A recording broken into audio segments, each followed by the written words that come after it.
Hello and welcome you all dear students. हमने economics portion start किया है। आज का हमारा टॉपिक है डिमांड एनालिसिस। अगर आप मेरे कंप्लीट लेक्चर्स देखना चाहते हो इकोनॉमिक्स पे, स्टैटिस्टिक्स पे, मैथमेटिक्स पे, सिंपल आपने क्या करना है, डिस्क्रिप्शन के अंदर आपको लिंक्स मिलेंगी, उन पे क्लिक करना है। वहां पे आपको कंप्लीट सिलेबस विद एमसीक्यूज मिल जाएगा। अगर आपको पीडीएफ्स के रिलेटेड कोई भी इंफॉर्मेशन चाहिए तो ये हमारा व्हाट्सएप नंबर है, यहां पे आप हमें पूछ सकते हो। अगर आपको जॉब्स के रिलेटेड, इन लेक्चर्स के रिलेटेड कोई भी इंफॉर्मेशन चाहिए, सिंपली आपको जाना है टेलीग्राम पे। वहां पे सर्च करो मलिक ट्यूटोरियल ऑफिशियल, इसको ज्वाइन करो। वहां पे आपको सारी इंफॉर्मेशन मिल जाएगी। सो हम स्टार्ट करते हैं। बिल्कुल बेसिक से एक एक कॉन्सेप्ट हम सीखेंगे, और जितने भी कॉन्सेप्ट एग्जामिनेशन के लिए इंपॉर्टेंट है सभी हम यहां से करने वाले हैं। नाउ सबसे पहले हम समझेंगे डिमांड क्या है और हम डिमांड करते क्यों हैं। जरा ये क्वेश्चन मैं आप ही से पूछता हूं, बिना देखे आप मुझे बताओ, आप कोई भी चीज डिमांड क्यों करते हो?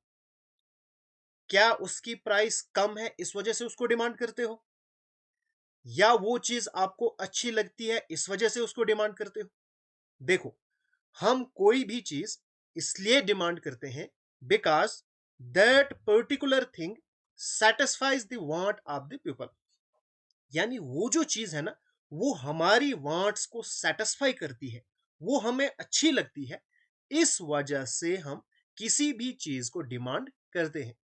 अगर किसी चीज की प्राइस कम हो तो जरूरी नहीं है हम उसको डिमांड करेंगे, हम उसको खरीदेंगे। जैसे सिगरेट है, आप सिगरेट नहीं पीते हो, अगर आपको कोई फ्री भी देगा, क्या आप उसको लोगे? नहीं लोगे, क्योंकि सिगरेट आपकी वांट्स को सेटिस्फाई नहीं करती है। इस वजह से प्राइस का उसके ऊपर कोई भी फर्क आप पे नहीं पड़ेगा। आप सिर्फ उन गुड्स को डिमांड करोगे जो आपकी वांट्स को सेटिस्फाई करेंगे। कॉन्सेप्ट क्लियर हुआ? ओके। अब अब एक होती है डिजायर, एक होती है डिमांड। अब आप चाहते हो आपके पास हेलीकॉप्टर हो, आपके पास एयरप्लेन हो, आपके पास एक एयरपोर्ट हो जहां से आप अर्निंग करो, आपके पास एक होटल हो, बहुत सारी आपकी डिजायर्स है। क्या इन सभी डिजायर्स को हम डिमांड कहेंगे या नहीं कहेंगे? आपको याद रखना है, demand and desire are same thing. सिर्फ एक चीज का फर्क है, एक नहीं बल्कि दो चीज का फर्क है। एक तो आपके पास परचेजिंग पावर होनी चाहिए, आपके पास उतना पैसा होना चाहिए। अगर आप हेलीकॉप्टर की डिमांड कर रहे हो, अगर इसकी आप डिजायर कर रहे हो, तो आपके पास इतना पैसा होना चाहिए कि आप इसको खरीद सकते हो। अच्छा ठीक है, आपके पास पैसा भी हो गया और आपकी डिजायर भी है, फिर आपके पास विलिंगनेस भी होनी चाहिए। आप उस चीज के लिए विलिंग भी हो कि मैं स्पेंड करूं। जैसे आपने देखा होगा, अक्सर यूनिवर्सिटीज के अंदर आपने ज्यादातर ये चीज ऑब्जर्व की होगी, प्रोफेसर्स को 2.5 लाख सैलरी होती है, किसी को 3 लाख सैलरी होती है, लेकिन फिर भी वो यूनिवर्सिटी किस में आते हैं? इस चेतक स्कूटर के ऊपर आते हैं। तो यहां पे क्या हुआ, उनके पास परचेजिंग पावर भी है, डिजायर भी है कि यार हमारे पास अच्छी गाड़ी होनी चाहिए, बहुत सारी चीजें होनी चाहिए, लेकिन कमीनेपन की वजह से, यानी उनके अंदर विलिंगनेस ही नहीं है कि वो उस पैसे को स्पेंड करें, तो वो इसलिए इस चेतक स्कूटर के ऊपर आते हैं। आप में से जिसने देखा है तो कमेंट करके मुझे आप जरूर बताना, क्या ऐसा होता था आपके साथ या नहीं होता था। तो यहां पे आपने क्या चीज रखा, क्या चीज याद रखा, जो भी डिमांड होती है उसके लिए दो चीजें जरूरी हैं। एक तो एबिलिटी, यानी आपके अंदर वो कैपेसिटी होने चाहिए, उतने आपके पास पैसे होने चाहिए कि आप वो चीज खरीद सकते हो। और दूसरी विलिंगनेस। अगर आप विलिंग ही नहीं हो, आप चाहते ही नहीं हो कि मैं पैसा खर्च करूं, तो वो फिर डिजायर ही रहेगी, वो डिमांड कभी भी नहीं बनेगी। तो डिमांड इज अ डिजायर, लेकिन साथ में ये दो चीजें भी होनी चाहिए। आई होप आपका कॉन्सेप्ट क्लियर हुआ। नेक्स्ट अब हम देखेंगे डिमांड वर्सेस क्वांटिटी डिमांडेड। इन दो में क्या फर्क है? Demand refers to different possible quantities to be purchased at different possible prices of a commodity. अब डिमांड क्या है? आपके पास डिफरेंट पॉसिबल क्वांटिटीज है और उनकी कॉरस्पॉन्डिंग प्राइस है। जैसे आप एक शॉपकीपर के पास गए, वहां से आपने एक कपड़ा खरीदा, उसकी कुछ प्राइस थी। फिर आप दूसरे के पास गए, वहां पे भी आपने कुछ कपड़े खरीदे, उनकी वहां पे कुछ और प्राइस थी। इसी तरह तीन चार शॉप्स पे आपने आप गए, वहां पे आपने कपड़े खरीदे और उनकी डिफरेंट डिफरेंट प्राइसेस थी।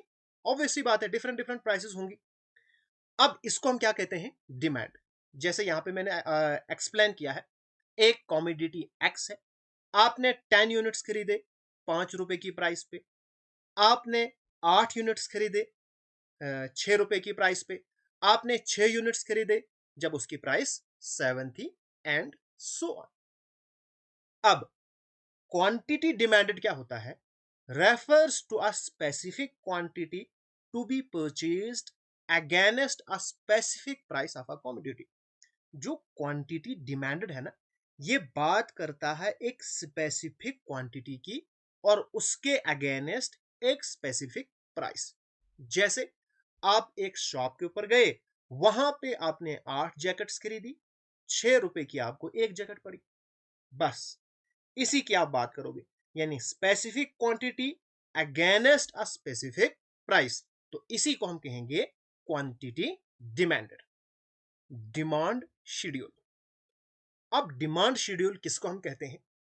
आप घर से निकले, मार्केट में पहुंचे, आपने देखा मार्केट के अंदर एक शॉपकीपर है, वहां पे किसी क्वांटिटी की प्राइस एक है और वहां पे आपने 4 यूनिट्स खरीदे, ठीक है। फिर आप दूसरी शॉप पे गए, वहां पे उसकी प्राइस 2 थी, आपने वहां पे 3 खरीदी। इसी तरह से तीसरे शॉप पे गए, वहां पे आपने, जैसे यहां पे एक्सप्लेन किया है, तीसरे शॉप पे गए, वहां पे आपको वही क्वांटिटी 3 रुपए की मिल रही थी, आपने 2 यूनिट्स खरीदे। चौथे शॉप पे जब आप गए, वहां पे प्राइस 4 रुपए थी, आपने सिर्फ वहां पे एक क्वांटिटी खरीदी। तो ये आपने जो क्वांटिटीज खरीदी थी और जो आपको प्राइस थी, तो ये हमारे पास क्या हो गया? जब इसी डेटा को आप एक टेबल में लिखोगे ना, तो इसी को हम कहेंगे डिमांड शेड्यूल। अब आपने जो अपनी चीजों का नोट इस टेबल के अंदर लिख दिया, वो हो गया इंडिविजुअल डिमांड शेड्यूल, ठीक हो गया। अब मार्केट डिमांड शेड्यूल क्या है? मार्केट के अंदर आप जाओगे, वहां पे आपको बहुत सारे कंज्यूमर्स मिलेंगे, सिर्फ आप ही तो नहीं हो, वहां पे बहुत सारे हैं। जब उन सभी कंज्यूमर्स की डिमांड को हम प्लस करेंगे, तो वो हमारे पास बनेगा मार्केट डिमांड शेड्यूल।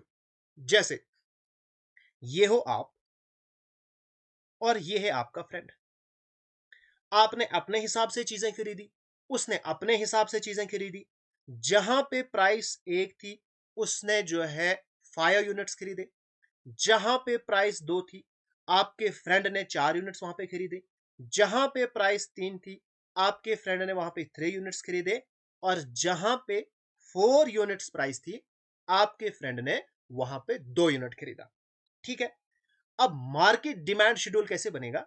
जब आप दोनों की डिमांड को प्लस करोगे, 4 + 5 दैट इज 9, तो ये मार्केट की डिमांड है। 3 + 4 7, 2 + 3 5, 1 + 2 3। तो ये हमारे पास क्या हो गया? Market demand schedule. क्या एक चीज आपने यहां पे ऑब्जर्व किया? The inverse relationship between on price of a commodity and quantity demanded. जरा आप मुझे बताओ, आपके पास जो मार्केट है वहां पे जैकेट है, अगर आपको इस जैकेट को 100 रुपए में कोई देगा, आप कितनी खरीदोगे? आप कहोगे सर मैं तो 5 खरीदूंगा अगर मुझे 100 रुपए में एक जैकेट मिलेगी, ठीक है। अगर यही जैकेट आपको 500 रुपए की मिलेगी, कितनी खरीदोगे? फिर आप कहोगे सर मैं 2 तक खरीद सकता हूं, ठीक है। अगर यही जैकेट आपको 1000 की मिलेगी, तो कितनी खरीदोगे? हो सकता है आप सिर्फ एक ही खरीदोगे। तो यहां पे हमने देखा there is inverse relationship between price and commodity demanded, यानी जितनी प्राइस इंक्रीज होती है, डिमांड कम होती है। जितनी प्राइस कम होती है डिमांड उतनी ही इंक्रीज होती है। नेक्स्ट हमारे पास है डिमांड करो। अब अभी हमने डिमांड शेड्यूल पढ़ा। आपने जो भी चीजें खरीदी उसको आपने टेबल में लिखा, फिर आपका फ्रेंड भी था, उन दोनों चीजों को हमने, जो डिमांड आपने किया था उनको हमने प्लस किया, तो हमारे पास मार्केट डिमांड शेड्यूल बन गया।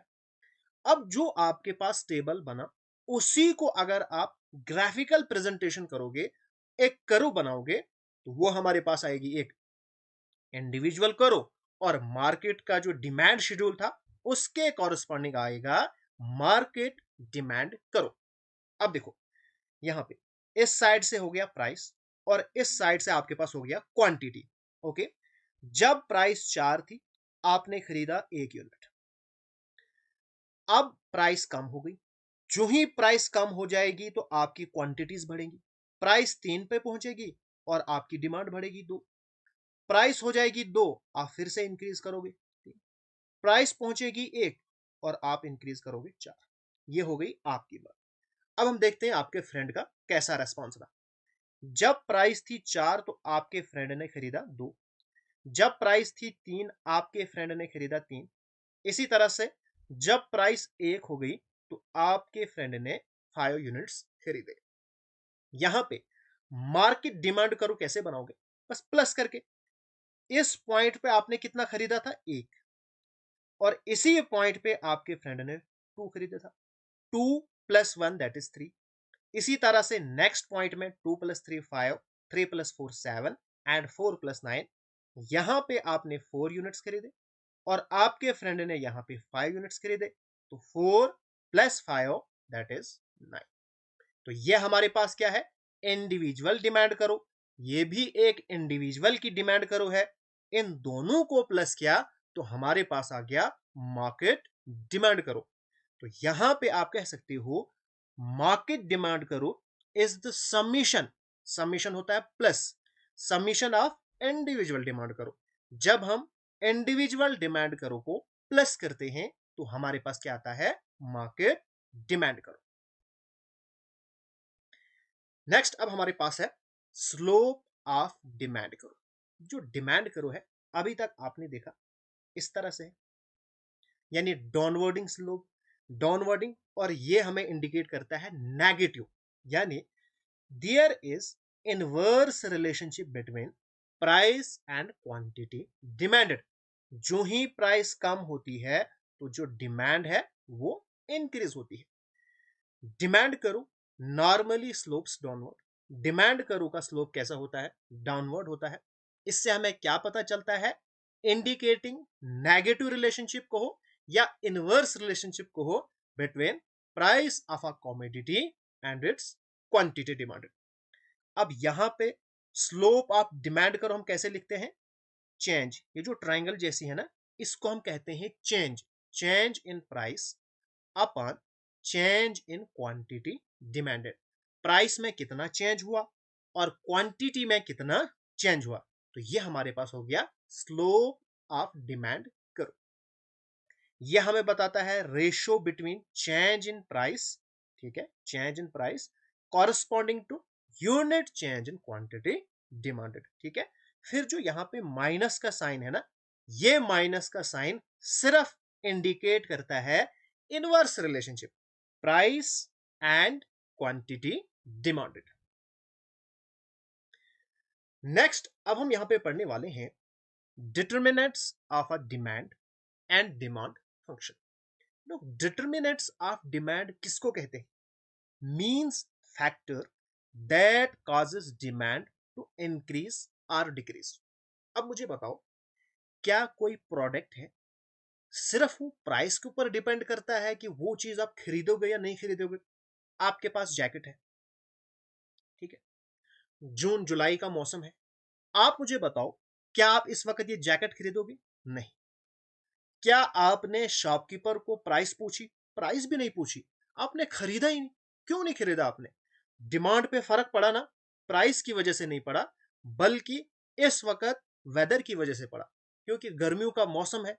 आप जैकेट खरीद के क्या करोगे, वही जैकेट आप सर्दियों में खरीदोगे। ठीक है, ये एक डिटर्मिनेंट हो गया डिमांड का। या फॉर एग्जांपल आपके पास जैकेट है, सिर्फ 100 रुपए का मिल रहा है, मैं पूछूंगा कितना आप खरीदोगे, आप कहोगे सर मैं नहीं खरीदूंगा। यार इतना सस्ता मिल रहा है फिर भी आप खरीद नहीं रहे हो, आप क्या कहोगे, सर मेरे पास तो एक भी रुपए नहीं है। तो यानी इनकम का भी इफेक्ट पड़ा किसके ऊपर, डिमांड के ऊपर। तो यहां से आपने क्या समझा, डिटर्मिनेंट्स ऑफ डिमांड हम किसको कहते हैं, वो सारे फैक्टर्स जिससे डिमांड के अंदर कोई भी चेंज आए, आइदर इंक्रीज हो या डिक्रीज हो। ठीक हो गया। फिर यहां पे demand function shows the relationship between demand of a good and determinants। अब डिटर्मिनेंट्स का गुड्स के ऊपर डिमांड्स फॉर अ गुड कैसा रिलेशन है, आइदर इंक्रीज हो रही है डिमांड, डिक्रीज हो रही है, क्या फर्क पड़ रहा है, तो वो हमें कौन बताएगा, demand function. Demand function shows the relationship between demand for a good and determinants of demand। ठीक हो गया। अब देखो हमने पढ़ा individual demand schedule, market demand schedule, फिर इसी तरह से इंडिविजुअल डिमांड करो, मार्केट डिमांड करो, तो सेम यहां पे individual demand function and market demand function. ठीक है, अब इन दोनों में सिर्फ दो चीजों का यहां पे फर्क है। एक तो पॉपुलेशन, क्योंकि मार्केट में पॉपुलेशन भी होती है, वहां से भी डिटरमाइन होती है डिमांड। फिर डिस्ट्रीब्यूशन ऑफ इनकम, यानी गरीब अमीर वगैरह वगैरह, इनको हम डिटेल में पढ़ेंगे, सिर्फ अभी आप इतना याद रखो। अब डिमांड किन किन से डिटरमाइन होती है, डिमांड के ऊपर फर्क पड़ता है किन किन चीजों से। सबसे पहले तो प्राइस ऑफ अ गुड, उस चीज की जो प्राइस है वहां से फर्क पड़ेगा। प्राइस ऑफ रिलेटेड गुड्स, ये क्या होते हैं आगे हम पढ़ेंगे। Income, taste and preference, future expectation, population and distribution of income, इनको हम वन बाय वन एक्सप्लेन करेंगे लेकिन थोड़े से टाइम के बाद। Individual demand function. अब इंडिविजुअल डिमांड फंक्शन क्या करता है, it shows demand for a commodity by an individual consumer और उसका relation various determinants of demand. यानी जो एक इंडिविजुअल कंज्यूमर है ना, उसकी जो डिमांड फॉर अ कमोडिटी है, ये किस किस चीज से फर्क पड़ता है। जैसे आप हो, आपकी ये प्रोडक्ट है, इस प्रोडक्ट की जो डिमांड है ये किन किन चीजों से फर्क पड़ेगा। एक तो होगा प्राइस, इस प्रोडक्ट का जो भी प्राइस है वहां से फर्क पड़ेगा। प्राइस ऑफ रिलेटेड गुड्स है, आपकी इनकम क्या है, आपका टेस्ट एंड प्रेफरेंस क्या है, और आपकी जो फ्यूचर एक्सपेक्टेशन है वो क्या है। ठीक हो गया। अब इसी तरह से अगर हम देखेंगे मार्केट में, तो हमारे जैसे लोग ही मार्केट में भी होंगे, उनका भी यही सिस्टम होगा। ये तो मार्केट के अंदर भी आएगा, प्लस पॉपुलेशन भी होगी। जितने ज्यादा लोग हैं उसी हिसाब से डिमांड होगी, कम लोग होंगे तो उससे भी फर्क पड़ेगा। डिस्ट्रीब्यूशन ऑफ इनकम, आइदर गरीब लोग हैं अमीर हैं कैसे हैं, वैसे भी फर्क पड़ेगा। तो individual demand function and market demand function में सिर्फ ये जो दो चीजें हैं ये एडिशन है। पी ऑफ एक्स यानी price of good, P R price of related good, और वाई से हम यूजुअली इनकम डिनोट करते हैं। तो कंज्यूमर इनकम, टी से हमारे पास हो गया कंज्यूमर टेस्ट एंड प्रेफरेंस, और ई हमारे पास हो गया कंज्यूमर्स एक्सपेक्टेशन। और यहां पे जो डिमांड फंक्शन है, यहां पे N for population and Y D, that is distribution of income. अब हम वन बाय वन करके डिटर्मिनेंट्स ऑफ डिमांड को पढ़ने वाले हैं।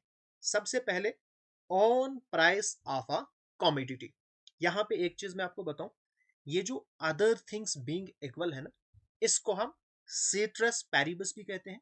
ये एक लैटिन फ्रेज है, किसके लिए इस्तेमाल होता है, अदर थिंग्स बीइंग इक्वल। कभी कभार एग्जामिनेशन में पूछा जाता है कि ये जो सेट्रस पैरिबस है ये क्या है, आपने बताना है अदर थिंग्स। अब अदर थिंग्स क्या है, जितने भी हमें पीछे डिटर्मिनेंट्स ऑफ डिमांड पड़े ना, ये quantity demanded, sorry, price of a commodity, price of related good, consumer, ये सारे जो हमने पढ़े ना, ये सारे अदर थिंग्स हैं इस प्राइस के अलावा। यानी ऑन प्राइस ये अदर थिंग्स में नहीं आता है, बाकी सभी किस में आता है, अदर थिंग्स। तो अगर मैं कहूंगा अदर थिंग्स, आपके दिमाग में आना चाहिए अच्छा, प्राइस ऑफ रिलेटेड गुड हो गया, कंज्यूमर की इनकम हो गया, टेस्ट एंड प्रेफरेंस हो गया, कंज्यूमर एक्सपेक्टेशन हो गया, पॉपुलेशन हो गया, डिस्ट्रीब्यूशन ऑफ इनकम हो गया।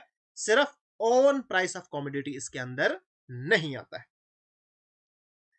तो कभी कभार मैं अदर थिंग्स इस्तेमाल करूंगा, कभी कभार सीट्रस पेरिबस। आपने यहां पे कंफ्यूज नहीं होना है, ठीक है।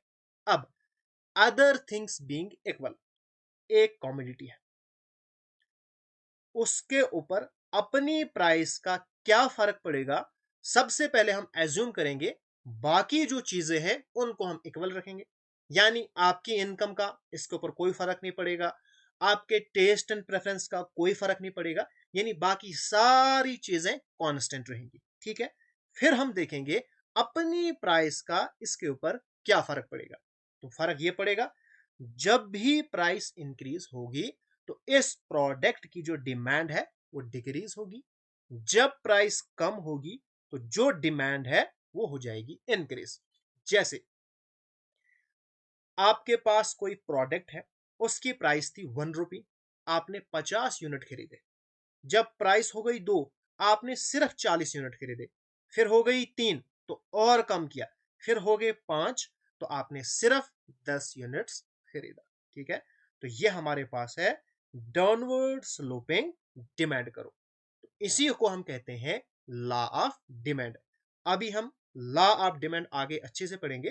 तो यहां पे सिर्फ थोड़ा सा आपने याद रखना है, ये जो इनवर्स रिलेशनशिप है ना, प्राइस ऊपर डिमांड नीचे, प्राइस नीचे डिमांड ऊपर, इस इनवर्स रिलेशनशिप को ही हम लॉ ऑफ डिमांड कहते हैं। और अपनी प्राइस का यही इंपैक्ट पड़ता है डिमांड के ऊपर।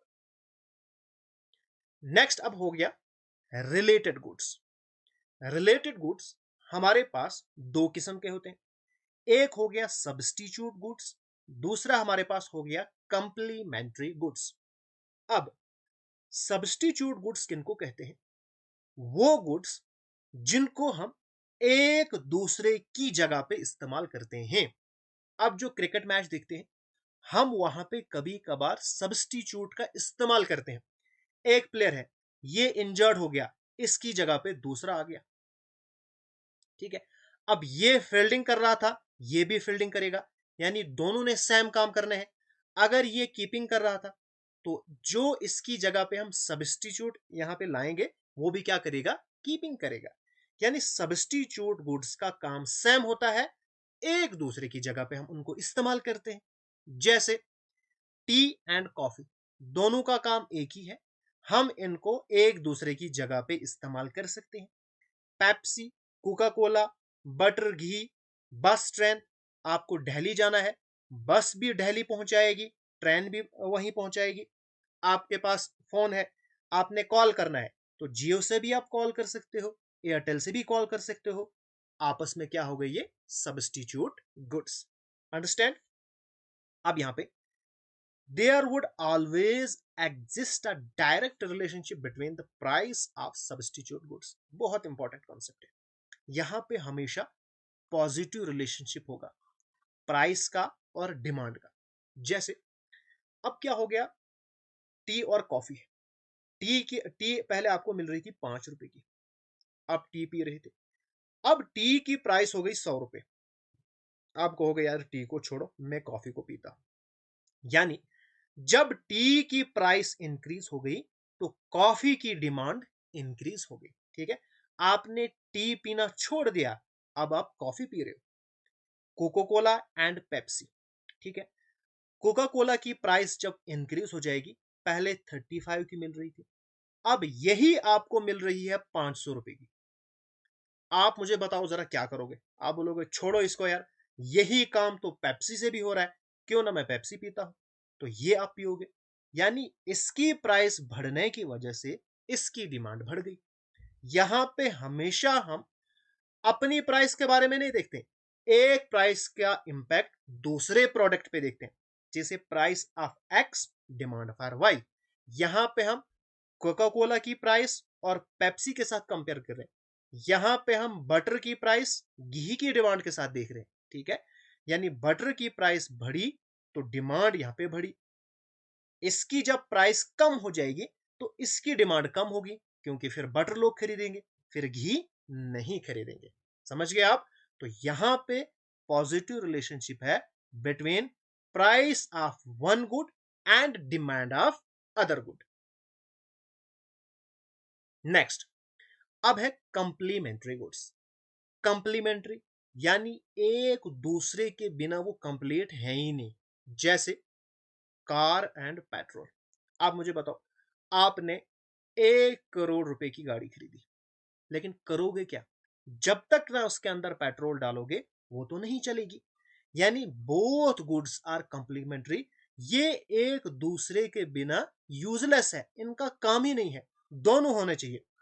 अब आपके घर में 10 लीटर पेट्रोल है, क्या करोगे जब आपके पास गाड़ी ही नहीं है? तो ये दोनों चीजें हम ज्वाइंटली डिमांड करते हैं, ठीक है? तो यहां पे अगर हम देखेंगे, there would exist an inverse relationship. Complementary goods में इनवर्स रिलेशनशिप या नेगेटिव रिलेशनशिप होता है। कैसे? देखो, पेट्रोल की प्राइस है 100 रुपए, आप मजे से गाड़ी खरीद रहे हो, आपने गाड़ी खरीदी, ठीक है? अब अगर इसी पेट्रोल की प्राइस 1 लीटर पेट्रोल आपको पड़ेगा 1000 रुपए का, बताओ किसके ऊपर फर्क पड़ेगा? गाड़ियों पे फर्क पड़ेगा ना। आप कहोगे नहीं यार, मैं बस में ही जाऊंगा, मुझे अपनी गाड़ी नहीं खरीदनी है। यानी पेट्रोल की प्राइस इंक्रीज हो गई तो कार की डिमांड डिक्रीज हो गई। अगर आपको पेट्रोल सस्ता मिलेगा, 5 रुपए लीटर अगर आपको पेट्रोल मिलेगा, आप तुरंत कहोगे मैं गाड़ी खरीदूंगा। यानी there is inverse relationship between price of one good and demand for other good. इस तरह से पेन, एक मोबाइल फोन और उसका चार्जर, ठीक है, bread butter, mobile phone, internet, ये सारे आपस में क्या है? कंप्लीमेंट्री गुड्स है। अब ये रिलेटेड गुड्स क्या होते हैं? रिलेटेड गुड्स हमेशा शो करते हैं क्रॉस प्राइस इफेक्ट। यहां पे हम क्रॉस में देखते हैं, यानी एक की प्राइस दूसरे की डिमांड, ठीक है, एक की डिमांड दूसरे की प्राइस, यहां पे हम क्रॉस में लेते हैं, ठीक है। और जो अनरिलेटेड गुड्स हैं, यहां पे हम क्रॉस में नहीं लेते हैं। जैसे shoes and price of sugar. आपके पास एक साइड से शूज है, दूसरी तरफ से शुगर है। अगर शुगर की प्राइस मान के चलो 1 लाख रुपए हो गई, क्या शूज की डिमांड पे कोई फर्क पड़ेगा? नहीं पड़ेगा। शूज अपनी जगह है, शुगर अपनी जगह है। तो ये आपस में क्या है? अनरिलेटेड गुड्स है। जहां पे फर्क पड़ता है वो हमारे पास क्या हो गए? रिलेटेड गुड्स हो गए। अगर आपको ये कॉन्सेप्ट अच्छे से समझ आ रहे हैं तो प्लीज थोड़ा सा टाइम निकाल के इस वीडियो के नीचे आपने कमेंट करना है और इस वीडियो को लाइक जरूर करना है, और जब ये लेक्चर खत्म होगा तो शेयर जरूर कीजिएगा। Next, income of a consumer. अब इनकम का भी बहुत इंपैक्ट होता है, किसी भी गुड की जो डिमांड है वहां पे फर्क पड़ता है। जब आपके पास कोई भी पैसा नहीं है तो आप क्या डिमांड करोगे? जब आपके पास कोई पैसा होगा तो उसी के अकॉर्डिंग आप डिमांड करोगे। लेकिन अब जो इनकम है, आप सोचोगे मेरी इनकम बढ़ जाएगी तो डिमांड भी मैं बढ़ा लूंगा, मेरी इनकम कम होगी तो डिमांड भी कम करूंगा। लेकिन सारे प्रोडक्ट्स के ऊपर ये अप्लाई नहीं होता है। अलग अलग गुड्स हैं, उनके ऊपर इनकम का अलग अलग फर्क पड़ता है। जैसे सबसे पहले हो गए नॉर्मल गुड्स। नॉर्मल गुड्स ये समझो आप, वो गुड्स जिनको एक मिडिल क्लास फैमिली कंज्यूम करती, ठीक है। मिडिल क्लास फैमिली आप अपने माइंड में रखो, और वो कौन कौन से गुड्स कंज्यूम करती है नॉर्मली, उनको हम कहते हैं नॉर्मल गुड्स। यहां पे कोई ऐसी क्लासिफिकेशन की जरूरत नहीं है, बस सिंपल थोड़ा सा आपको दिमाग में याद रखना है। For normal goods demand increases when income increases. जो नॉर्मल गुड्स है ना, उनकी डिमांड बढ़ती है जब इनकम इंक्रीज होती है। जैसे आपके पास पहले मोबाइल फोन था ही नहीं, जो ही आपकी इनकम बढ़ी आपने मोबाइल खरीदा। पहले आपके पास गाड़ी नहीं थी, जो ही आपकी इनकम बढ़ी आपने गाड़ी खरीदी। पहले आप फ्रूट्स वगैरह नहीं खाते थे, कभी कभार कभी फ्रेंड से मांगते थे, कभी किससे, जो ही इनकम बढ़ी तो ये हो गया।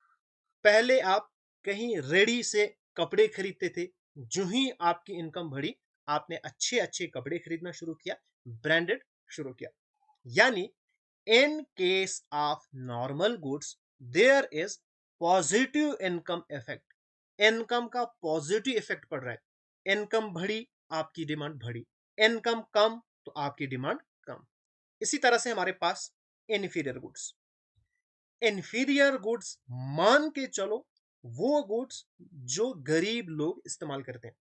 यहां पे मैं फिर से आपको बताऊं, कोई ऐसी क्लासिफिकेशन नहीं है, सिर्फ आपने अपने माइंड में रखना है, ठीक है। For inferior goods demand decreases when income increases. अब देखो, पहले आप क्या करते थे? सस्ता खाना खाते थे, सस्ते कपड़े पहनते थे। जो ही आपकी इनकम इंक्रीज हो गई, आपने वो छोड़ दिया, ठीक है। पहले आप सस्ता सा चावल खरीदते थे, वही खाते थे। अब बासमती राइस आ गया। पहले आप सेकंड हैंड क्लॉथ्स पहनते थे, अब आपने अच्छे अच्छे कपड़े खरीदना शुरू किया। पहले आप बस में चढ़ते थे, अब आपने अपनी गाड़ी खरीदी। यानी जो ही आपकी इनकम इंक्रीज हो गई, तो आपने इंफीरियर गुड्स को छोड़ दिया। जो ही आपकी इनकम कम हो गई, आपके पास पैसे नहीं है, तो इनकी डिमांड बढ़ जाएगी। यानी in case of inferior goods, यहां पे जो इनकम इफेक्ट है वो है नेगेटिव। समझ गए आप? इंफीरियर गुड्स में इनकम का इफेक्ट क्या है? नेगेटिव है। यानी आपकी इनकम बढ़ी तो डिमांड कम, आपकी इनकम कम तो डिमांड ज्यादा हो गई। यानी यहां पे इनवर्स रिलेशनशिप है। अंडरस्टैंड? फिर हमारे पास necessity goods. For necessity goods demand remains almost same. अब जो हमारे पास नेसेसिटी गुड्स हैं, यानी जो हमारी लाइफ के लिए जरूरी है, उनकी डिमांड क्या रहती है? फॉर एग्जाम्पल, आपकी प्राइस है 1,000 रुपए, ठीक है। आप नमक खरीदते थे और खाते थे। अब आपकी इनकम हो गई 1,00,000 रुपए। आप मुझे बताओ, क्या अब आप नमक ज्यादा खाओगे? नहीं खाओगे। यानी जो डिमांड है वो सेम रहेगी। बेसिक मेडिसिन या पानी, पहले आप पानी, जब आप आपकी इनकम 1,000 रुपए थी, आप पानी कम पीते थे। अब 1,00,000 हो गई तो ज्यादा पियोगे? नहीं। यहां पे इनकम का इफेक्ट कोई भी नहीं होता है नेसेसिटी गुड्स पे। वो पहले भी आप वही करते थे, आज भी आप वही करते हो। Taste and preference of consumer. आपको कोई चीज पसंद है या नापसंद है, आपकी हैबिट है या कोई फैशन में है, तो वो बहुत ज्यादा इफेक्ट करेगा क्वांटिटी डिमांड पे। फिर आप बाकी चीजें नहीं देखोगे। आपके पास पैसा है नहीं है, वो चीजें आप नहीं देखोगे। जैसे आपने देखा होगा, ट्रेंड चल रहा है आजकल आईफोन का, ठीक है। फिर उनके पास इनकम है नहीं है, उनको लोन निकालना पड़े, ईएमआई पे उनको चोरी करना पड़े, उनको गाय बेचनी पड़े, जमीन बेचनी पड़े, वो फर्क नहीं है। लेकिन हमें तो फोन खरीदना ही खरीदना है। यानी taste and preference of consumer strongly affects the quantity demanded of a commodity. जब आप किसी चीज को पसंद नहीं करोगे, फिर आप उसको नहीं खरीदोगे, तो डिसलाइक होगा तो डिमांड कम, लाइक होगा तो डिमांड ज्यादा। फिर हमारे पास है फ्यूचर एक्सपेक्टेशन। अब फ्यूचर एक्सपेक्टेशन क्या है? जैसे फॉर एग्जांपल, आप हो, आपको बहुत सारी शॉपिंग करनी है, आपको एक फ्रिज खरीदना है, आपको वॉशिंग मशीन खरीदनी है, आपको अपने लिए बेड खरीदना है, फर्नीचर खरीदना है, और बहुत सारी चीजें खरीदनी है। अब आप यहाँ पे सोच रहे हो कि यार आगे दिवाली आने वाली है, हो सकता है उस टाइम पे प्राइसेस कम हो जाएं, तो मैं यहाँ पे खरीदूंगा, ठीक है। यानी फ्यूचर में अगर आपको लगेगा कि प्राइस कम होगी, तो करंट अभी के वक्त डिमांड क्या हो जाएगी? कम हो जाएगी, ठीक है। अगर फॉर एग्जांपल आपको लगेगा यार आगे ना इनकी प्राइसेस बढ़ने वाली है, जैसे अभी हमें लग रहा है कि जियो एयरटेल वगैरह ये आगे रिचार्ज इंक्रीज करने वाले हैं, यानी प्राइस बढ़ने वाली है, तो हम कोशिश करेंगे आज ही वो चीजें खरीदें। यानी अगर फ्यूचर में प्राइस इंक्रीज हो रही है, तो वो चीजें हम करंटली खरीदेंगे, यानी प्रेजेंट की जो डिमांड है वो हो जाएगी इंक्रीज।